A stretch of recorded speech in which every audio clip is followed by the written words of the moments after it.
Hello everyone and welcome to this webinar on US applications. I'm going to give you an update on what's been happening in the world of US applications this year and last. My name is Jason Smith. I'm one of the directors of UES Education.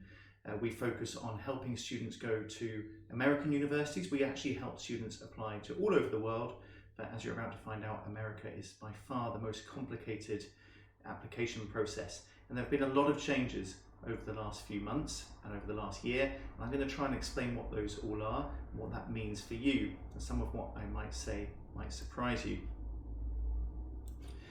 Okay, so we are members of International ACAC and NACAC. Those are the governing bodies for what we do. We work with a great number of students each year in the UK and Europe. We were founded amazingly about 2013. We help, as I said, students with all the parts of the process, including the testing part, which is a great deal of what I'm going to talk about today, and we work with a lot of schools. So in this webinar today, I'm going to talk about what the changes have been in the last year. I'm going to give you a very quick introduction. I know most of you will understand about the SAT and ACT, but I'm going to give you a very quick introduction to those tests, and then I'm going to talk about what has changed with those tests, including what's changed with the test dates, and what test optional or test blind means. This is really probably the most important part of this presentation, explaining what these colleges mean when they say that they're test optional. I'm going to try and sum it all up and say what this all means for you, and then talk about what you can do to improve your chances of being accepted by some of these colleges in America. So first of all, what has happened this year and last? Well, as I'm sure you're all aware, COVID-19 forced a lot of schools and test centres to close. That meant that lots of test dates were cancelled. So lots of students couldn't take the test. There were far fewer opportunities last year than there were ever before. And that meant that lots of colleges decided to go test optional. This means that they didn't require the tests for entrance anymore. And that made a very big difference to people's considerations about applying to America. As a result of lots of the universities not being open like they normally would do and just having online classes, lots of students deferred their places. And that meant that competition was much, much higher this year. And that is because, first of all, without the test being required, students were able to apply to more universities. So the applications went up, but also there were fewer places available because people from the previous year deferred their places at some colleges. Now, before we get right into what's happened with the tests, I want to explain why these tests are still used. Now, you can think of them as kind of entrance tests, but really they give the college an idea of what kind of academic level you're at. So just to dispel any myths, they are on top of your normal high school exams. So if you're doing A-levels, they're on top of the A-levels. If you're doing IB, they're on top of the IB. In America, they have their own grading systems, which differs by state and by school, and the SAT or ACT is on top of that if you have to do it or want to do it. So they give you a chance to show off your skills further, over and above your high school grades. And they also allow colleges to see how ready you are for the academic life at university. There is correlation between these tests and how well students perform at college. Now, that correlation is only up to a point, but it is helpful for colleges to know in advance how you might end up doing. They also prove, and this is the big one for me, they really prove that you can commit to working hard at something over a long period of time. And that really is the crux of it. These tests are not tests that you can cram for. They're not tests of how clever you are or how good you are at school at the moment. They have to be practiced. And only students who practice over a long period of time, 3 to 6 months, and do the test a couple of times, do well. Students who don't do that and think they can cram for it always do badly. And I know that many of you won't believe me because you've crammed for all your exams all the way through school, but you can't do it for this test. And that is why the colleges are still interested in this, because they know that if you got a high score, you worked hard. They also are standardized tests, so they are the same wherever you take them in the world, and therefore the colleges can compare you to someone on the other side of the world. Of course, there is a lot of context that they have to read into those scores because some people might not have as much access to test prep or courses or even test centres. So let's talk about the tests. So you probably all heard of the SAT. It's currently held in some months, and I'll show you what those months are on Saturday mornings. It's on paper. The ACT, if you're taking it internationally, so outside of the US, it's held on computer. Unless you're doing it with extra time in school, then you might do it on paper in school. Now, you only do one of these tests, not both. It's a really, really bad idea to do both. The colleges are not impressed. You're just wasting your time. So please choose the one that you're best at and make sure that you do well on that. Now, how do you decide which one you're best at? There is a free diagnostic test here, ueseducation.com/diagnostic. That will give you very quickly, within an hour and a half, an idea of which test you are best at. Now, you do not prep for the diagnostic test. It's not a test of how good you are at these tests. It's a test of how well you might perform on each test, given practice. And you've then got to go away and practice for that right test. Now, there was something, I say was because I'm going to explain what's happened here, but there was something called the SAT subject tests. Now, these were additional short 1-hour tests in a range of subjects that you could choose that allowed you to show extra stuff for the colleges if you wanted to. And some colleges required them, very, very few still required them up until last year. But they are no more. So in America, they have gone. If you're in America, you cannot take them anymore. Outside of America, the very last sitting will be June this year. You only have May and June left. And as I'm going to explain, you almost certainly should not be bothering about these subject tests anymore. They probably don't matter. Let's talk about how the testing boards, so the College Board and the ACT, how have they reacted? So first of all, they added some new test dates. So the SAT introduced a September date last year. It was very useful, I'm very glad for that. And that's because they had lots of other test dates cancelled. The ACT introduced additional summer dates in the US only. Slightly annoying that they weren't outside of the US, but there we go. They also announced at-home testing. This is where you were going to be able to take the test at home on a computer. They then unfortunately changed their minds, probably realised how difficult it was going to be to do that. But the College Board have just started talking again about digital testing. So this would be online computer testing, probably similar to the way the ACT does it outside of the US. We really, really hope that in the future at-home testing will happen. I would love to sit here and tell you that it's going to happen, but it's probably not going to happen until next year.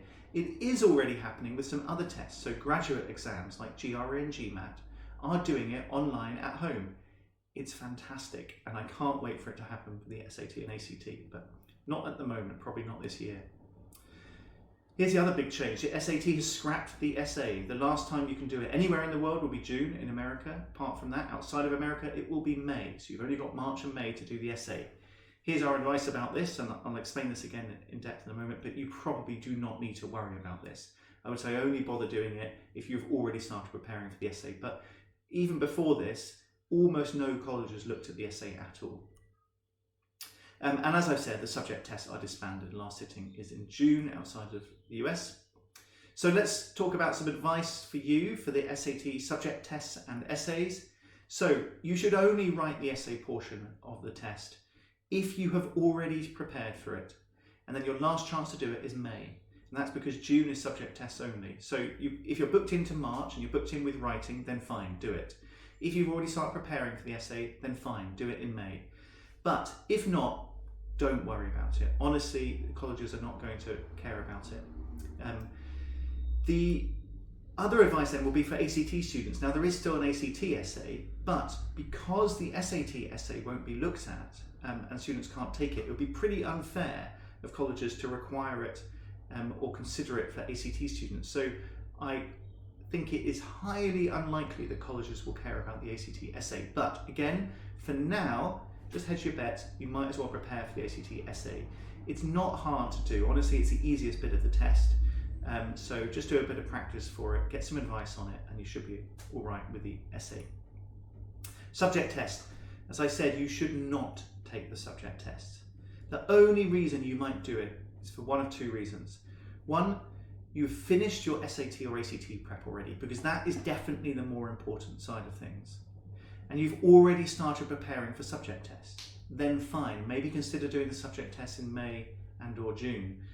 My advice would be, okay, if you're really going to do it, book it in for June. Concentrate on getting your SAT done before that, or your ACT done before that, because that would be more helpful. The last thing you want to do is book into a May and June test for the subject test and then find you haven't actually got enough sittings for your SAT.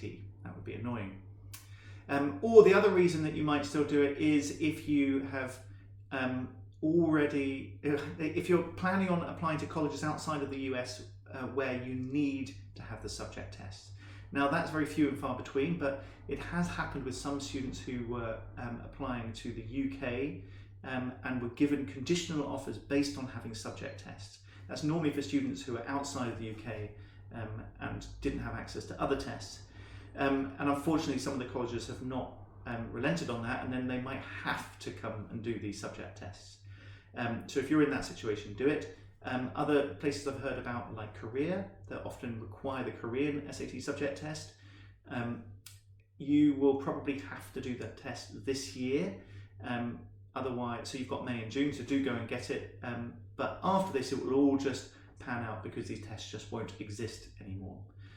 So again, for most of you, only do the subject test if you are already started preparing for it. The colleges are not going to care about you having done extra work. It may help kind of expand your profile if you're doing a very narrow set of school courses like just maths and science at A level, and maybe you can do another subject test in something like Spanish or history. Great. Most people end up doing subject tests in subjects they're already doing at school, and that is not a good idea. It doesn't help at all. Okay, let's talk about the test dates then. So we've got the ACT, the next one available is April. I'm not sure that there are any spaces for that left, certainly not in the UK. After that there is June and July, which you can still book in for. After July you'll be able to book in for September, October and December this year. If you are a junior, so you're in year 12 or what the Americans would call grade 11, then you really need to get on with your testing. Book in test dates, because some might get cancelled, and if that happens you're going to end up with fewer test dates. But you can see here you've got plenty. Now ideally you would get your testing all done by the summer, so you've still got April, June and July to get through the ACT test. You don't really want to be doing it in September, October or December, because you want to know your scores before you apply to colleges, and this is really important. We'll come on to this in a moment. SAT, similarly, there's March, but I don't think you can book for that anymore.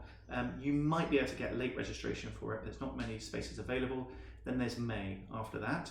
After June, you will be able to book in for August, September, October and December. Not sure about September yet. Hopefully the College Board is going to put that extra date in. That would be great. There is also a small chance that there might be SAT available internationally in June, because it's normally a subject test date. Let's wait and see what happens with that. Now, again, our advice is please try and get your testing done over the summer. So you've got March, May and August there. Again, you do not want to be doing it in upper sixth, so your final year of school, because you've got other things to do and you want to know what your scores are. Subject tests, there's only 2 dates left, May and June internationally, nothing in the US. Notice that the May date is the same as the SAT date, so you can do either the subject test or the SAT.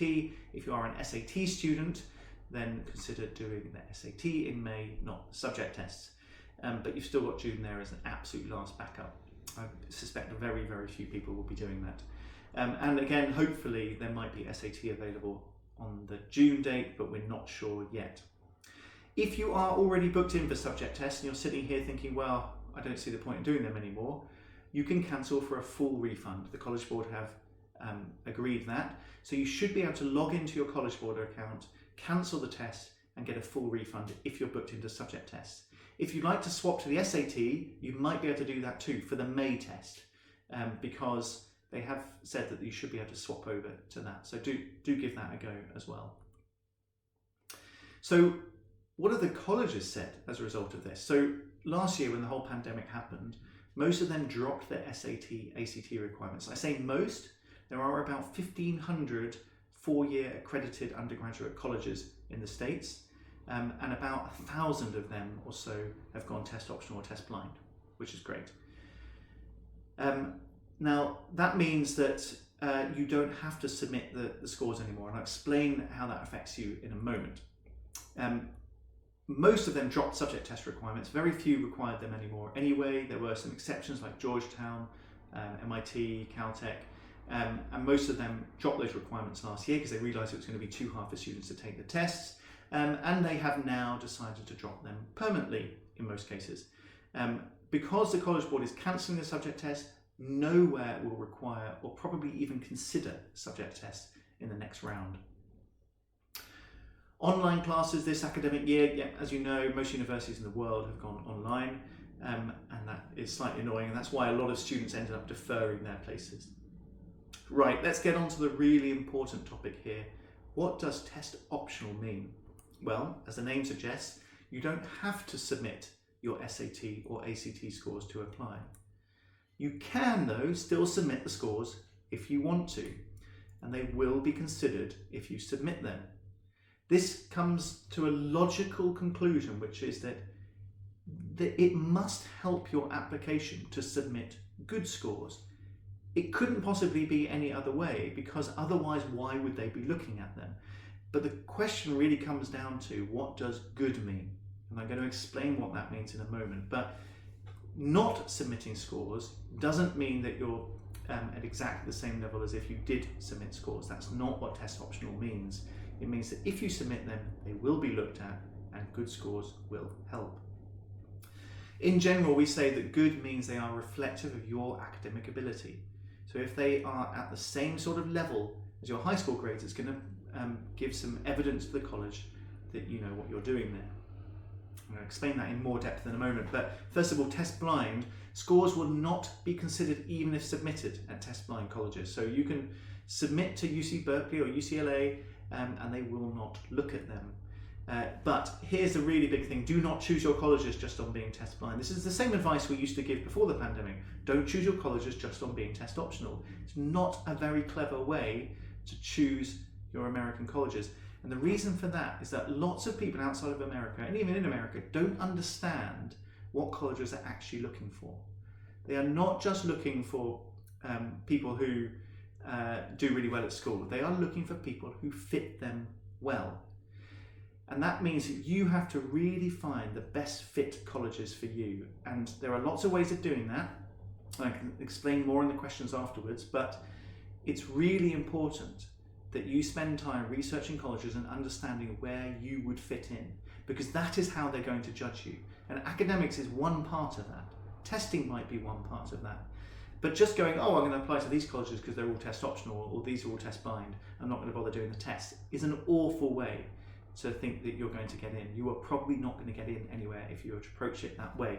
So you really, really must choose the right fit colleges.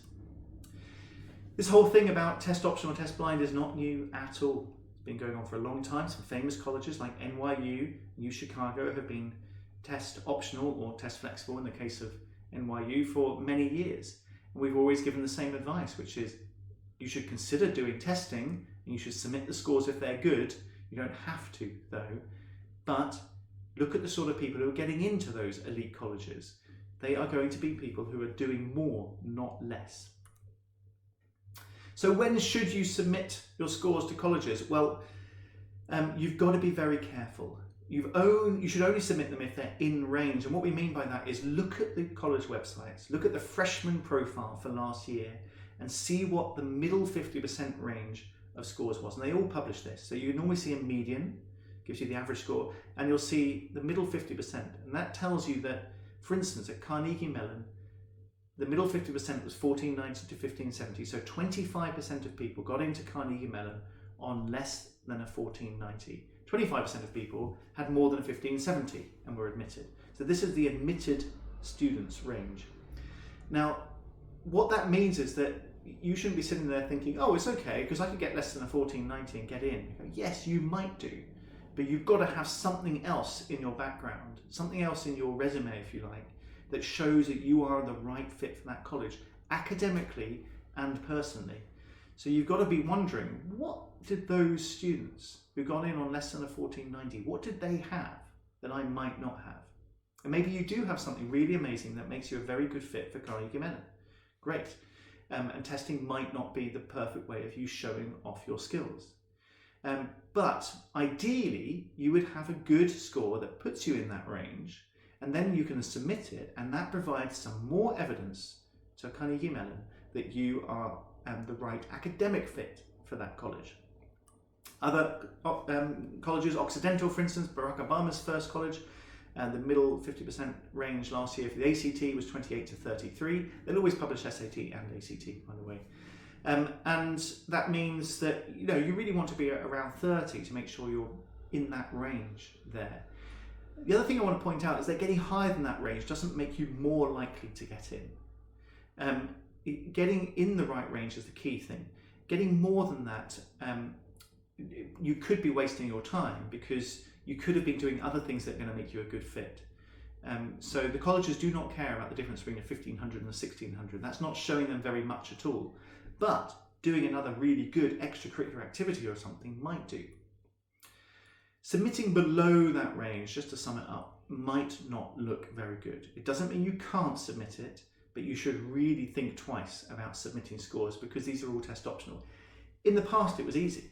Most places were not test optional or test blind. You had to submit scores. So you do the test, you submit the scores, and you cross your fingers and hope and try and do everything you can to get everything else right. But now you've got to be very careful about this. You've got to think, should I start preparing for the test? Should I take the test? Should I submit these scores? Who must do the tests? First of all, student athletes. If you are applying for a sports scholarship or you're thinking about looking for sports scholarships, you have to do the SAT or ACT. And that is because the governing body, NCAA, for most sports scholarships, particularly the ones in the colleges that you are thinking of, they require an SAT or an ACT score. It's quite a low level, the minimum level, but on top of that, the colleges will add their own requirements in addition.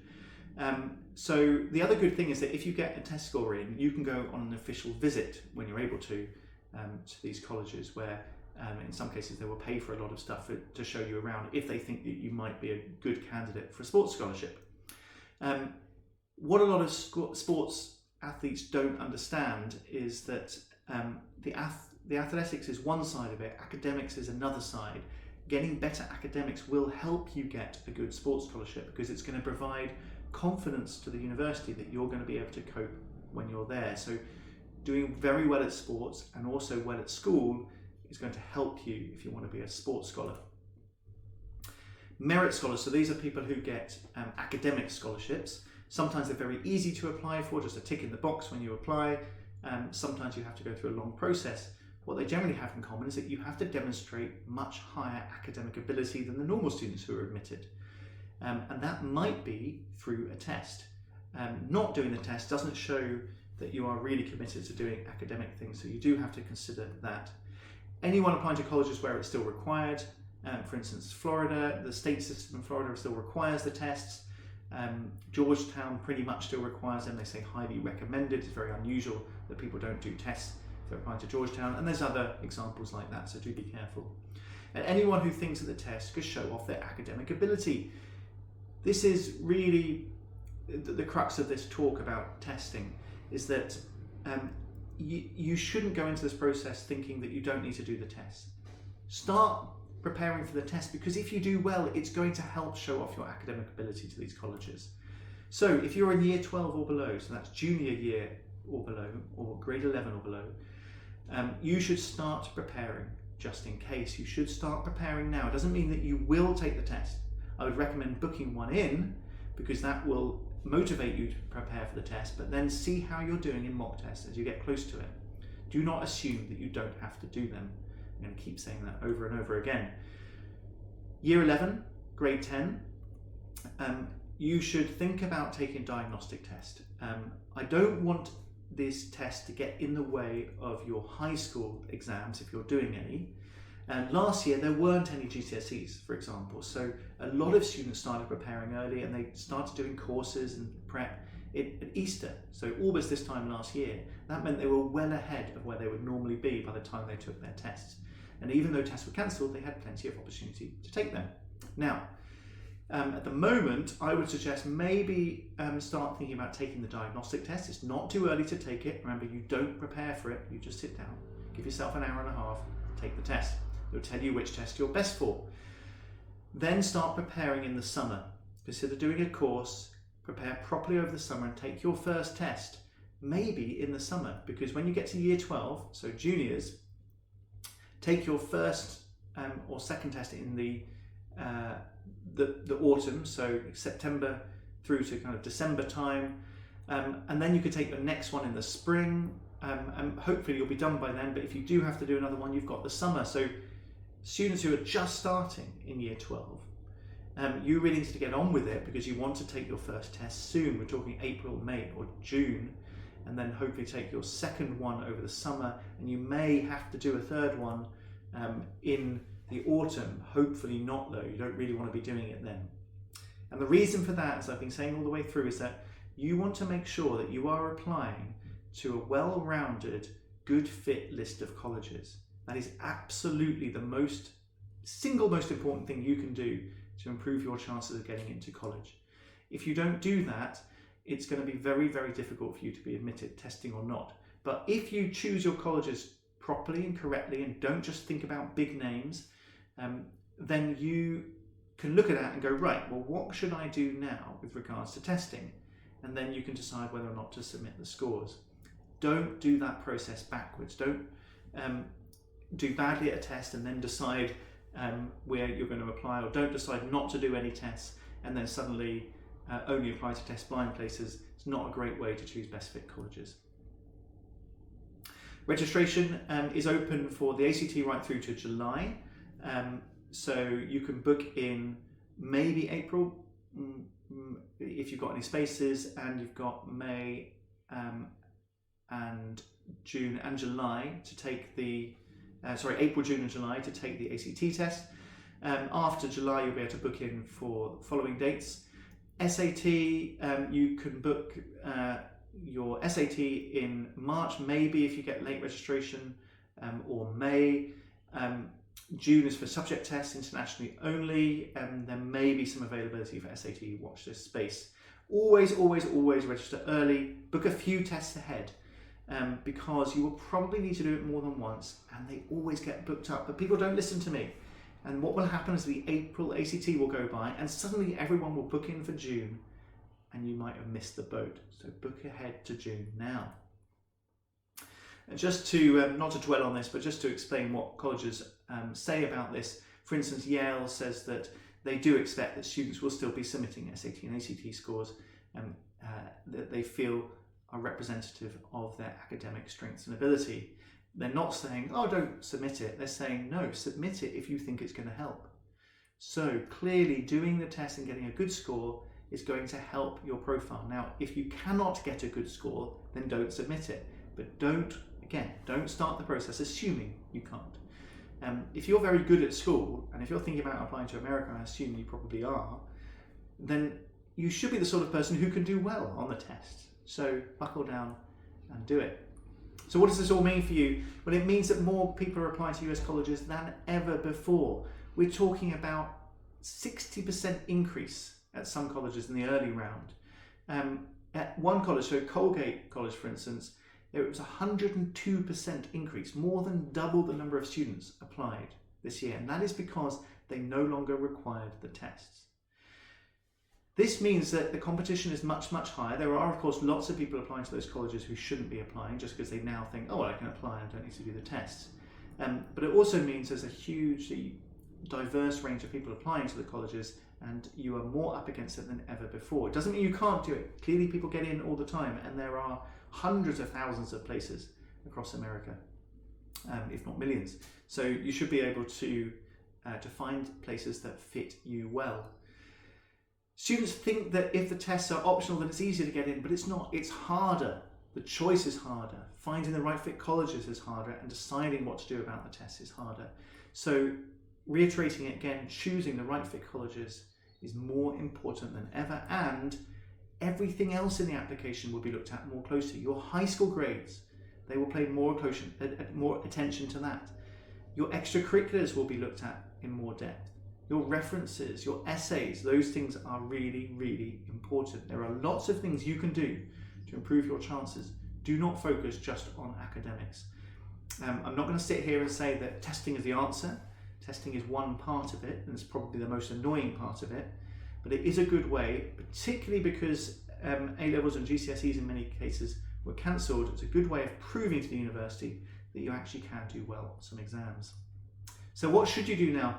Honestly, start preparing for the test, because you might not take them, but if you start preparing now, you can decide later whether or not to do them. Research colleges that fit you well. This is the absolute most important part of this. We can help you with this. We help with all parts of the process, and choosing colleges is really one of the most important bits. It's not about the name of the college.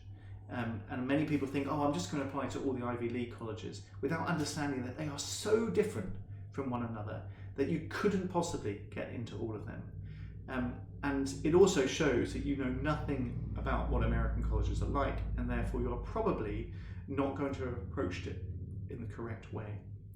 Do not do a shotgun approach. It's also going to be very time consuming. You have to write essays for each university that you apply to, so bear that in mind.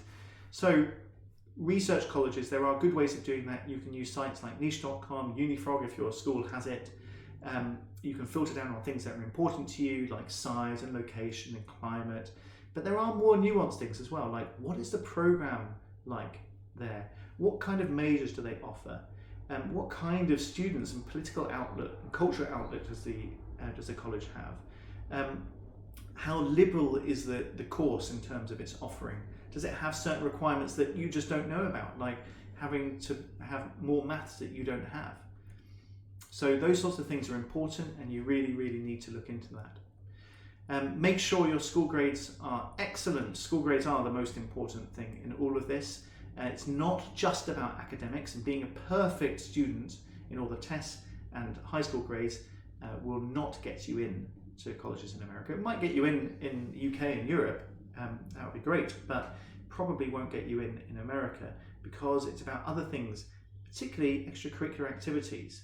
So it's not about doing more, it's about doing meaningful things, things that you show passion and commitment to, things that mean something to you and you can demonstrate qualities about yourself, particularly commitment to community service like volunteering, leadership and responsibility or organisational skills. Those sorts of things are things that universities are looking for. They want to see that in your extracurriculars, they want to see evidence of it in your essays, and they want to see it backed up in your teacher references. So it's really, really important. If you're not doing those things, start doing them now. Again, it's not about more things, it's about doing a few things that you care about and you can commit time to. I've had questions in the past from students saying, well, at the moment it's really difficult to do extracurriculars because everything's online. Yeah, that's true, it's hard. And I'm really sorry for you and the students in your years that this has happened to you. But think about what other students in the same predicament as you are doing. Now, some will have very, very good reasons for not being able to do anything. But if you're just doing lessons at home online, think about what you can do. Look at extracurriculars that you're interested in and think about what more can you do? What volunteering can you do online? What clubs can you organise online? Those sorts of things. Think about what you can do over and above what people give to you. Put lots of effort into your essays. So these will come up, well, you'll be able to see what they are for the most part in kind of July, August over the summer. But I would make a very, very big effort to get them done over the summer.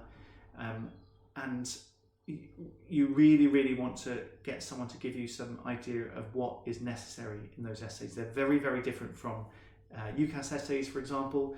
They are very personal and should really make a good effort to show to the colleges that you are the right fit and what your best qualities are. So do get some help with those, and we can help with those.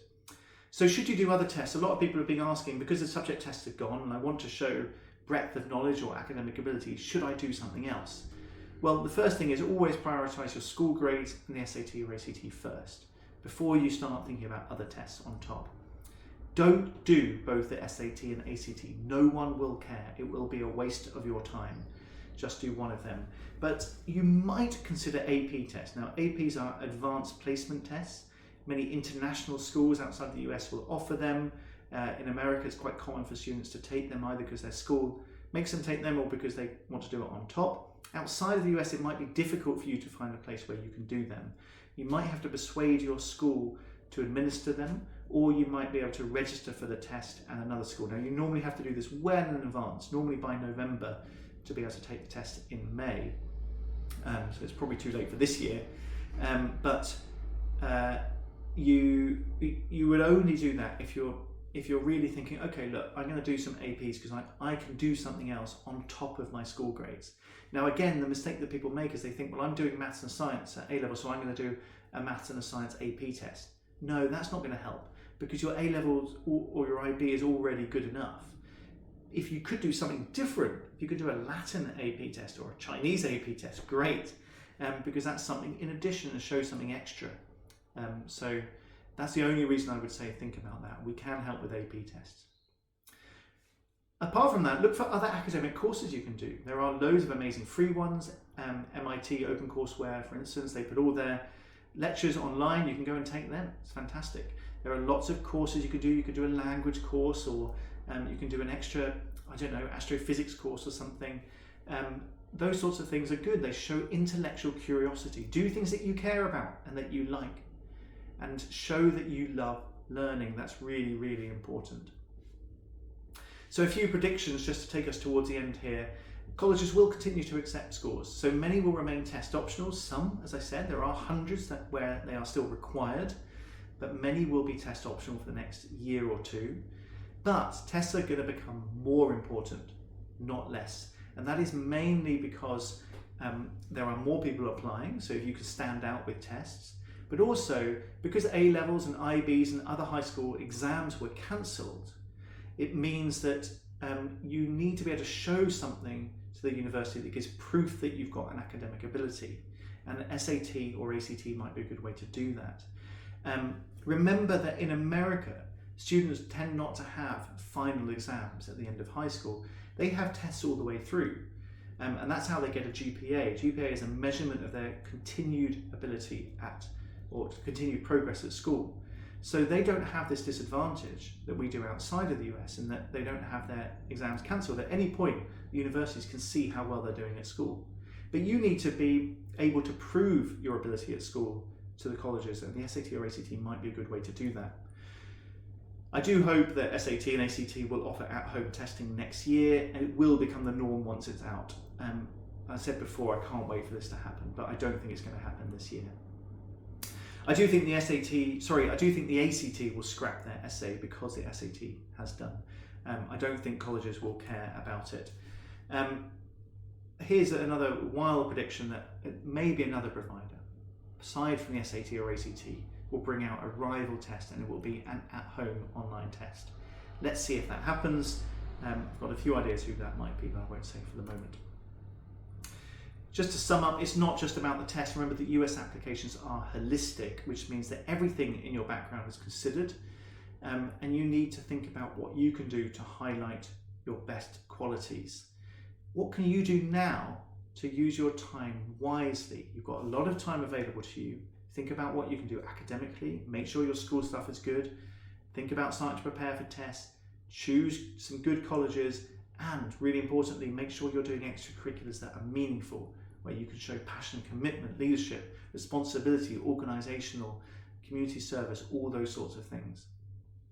So just to finish off then, just to let you know, we've got another event coming up on 8th of March. It's our annual mock admissions event. We've got admissions officers from St. John's College in Annapolis, Indiana University, NYU, and USC, University of Southern California. So it's going to be a great event. You will get to play the part of admissions officers, where you have to look at student profiles and work out where would they get in. It's often very surprising. It's good fun. It's all online this year, and it is free. So just go to ueseducation.com/events, and you will see the details there, and you can register for it. We also give advice and information on testing applications, so you can always drop us an email if you need to. We run courses for the SAT and ACT. I'd highly recommend getting started with this if you can, either in a weekly format, so running over each weekend over a number of weeks, or you can do an intensive course in the half term or Easter holidays. And you can see all the dates there, useducation.com/courses. We have private tuition for the SAT, ACT and subject tests, but probably not going to be teaching to people for the subject tests at the moment. We do also teach people for the AP, so we can help out with that. And we've got an SAT, ACT diagnostic test there again. We also have application support. It's called College Counselling. This is where we help you with all the parts of the application, everything that I've been telling you about today, but also other bits that I haven't mentioned, like demonstrated interest and helping your teachers write references and all those sorts of things. We can support with that. You can find it on our website or drop us an email. We can get you set up with a free call with one of our consultants to look into that possibility. We also have partnerships with sports scholarships consultants. Sports scholarships are a difficult part of the process, very different to what I've been talking about, but we can point you in the direction of people who will be able to help you. And there's also global college counsellors who can help with all the parts of the world. So if you want to apply to Hong Kong or Europe or South America, we've got people who can help you with that. Those are our contact details, info@ueseducation.com. There's our phone number and our website. So that's all from me. If you've got any questions, please feel free to email us or call us, and we'll be happy to help. But for now, thank you very much for listening, and hope to see you all again in the future.